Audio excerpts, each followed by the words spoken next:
Okey, macam mana? Boleh buat tak soalan D, E, F, G? Dah cuba ke? Okey, kalau dah cuba, mari kita lihat apa yang awak jawab, sama ada betul atau salah. Okey, soalan D. Kita nak cari nilai X. Kalau tengok X ni tidak menyentuh lilitan, dia punya sudut dia. Okay, sebab yang kita belajar tadi, dia mesti sentuh lilitan. Macam ni kan, sentuh lilitan. Tapi X dekat sini tidak menyentuh lilitan. Jadi maksudnya, kita tak boleh dapat X secara direct, okay, dengan menggunakan kaedah pertama ni. Sebab dia fail syarat yang kedua ni. X ni tidak sentuh lilitan. Jadi kita kena abaikan X dulu.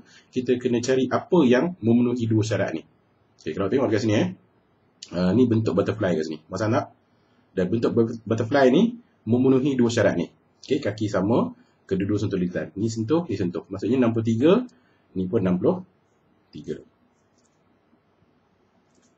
Okay. So kali ni 63, yang ni 40. Boleh tak cari X sekarang? Dah boleh dah kan? So 180 tolak 2 ni dapatlah X. So X adalah 180 tolak 40 tolak 63.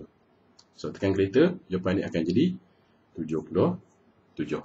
Itulah jawapan dia. Ataupun awak nak buat kaedah begini. Okay, ini 40.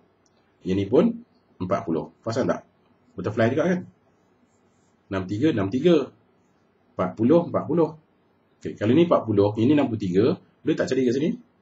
Boleh. Okay, 180 segitiga 180 tolak 2 ni dapat 77 kat sini. So kali ni 77, X pun 77. Okay, itu cara kedua.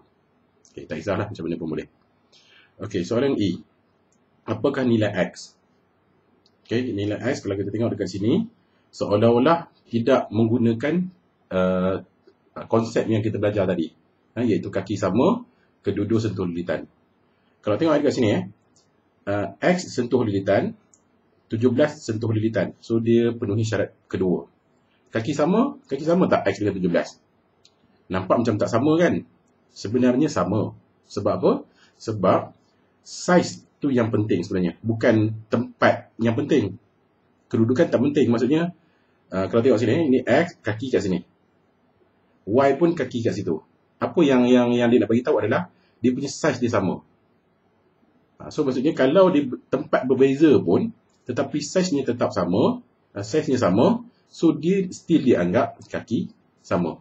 So bila kaki sama, okay, ni 17 dengan X, kaki dianggap sama sebab saiz dia sama dan kedua-dua sentuh lilitan menunjukkan syarat bagi kedua-dua ni dipenuhi. Jadi kita boleh sebut bahawa X adalah 17 darjah. Okay, faham? Okay, soalan F. Apakah nilai X? Okay, sama macam soalan E juga lebih kurang sebenarnya. Kaki dia orang tak sama. Tetapi kedua-dua sentuh lilitan. 62 sentuh lilitan. X pun sentuh lilitan. So, adakah X ni 62? Belum lagi. Sebab saiz bukaan ataupun lengkuk dia ni tak sama. Tapi dia ada connection. Betul tak? Sebab ini 4, yang ni 8. So, dia ada connection. Macam mana 4 jadi 8? Dia darab 2. Maksudnya, sudut X ni yang terbentuk di 4 ni dengan 8 cm yang 62 ni dia ada connection. Maksudnya kalau 4 jadi 8 darab 2, so X pun darab 2 jadi 62. Ataupun kita tengok ke sini senang. 8 jadi 4, dia bahagi 2, betul tak? So 62 bahagi 2 dapatlah X. So nak dapatkan X, 62 bahagi 2 31. Sebab 62 8. Habis kalau 4 berapa? Separuh kan? Ni, yang ni separuh daripada yang ni. So sudut dia pun separuh daripada sudut ni. Okay. Dan soalan G. Jadi kita dapatkan nilai X. Nampak tak butterfly? Yang memenuhi kedua-dua syarat ni? Ada kan? Kat sini. Ini 53. Ini pun 53. Okay. Lepas tu nampak tak segitiga ni? Yang ada tanda ni. Menunjukkan segitiga sama kaki kan? Okay. Maksudnya ni 53. Ini pun 53. Okay, lepas tu nak cari X, perasan tak butterfly kedua kat sini?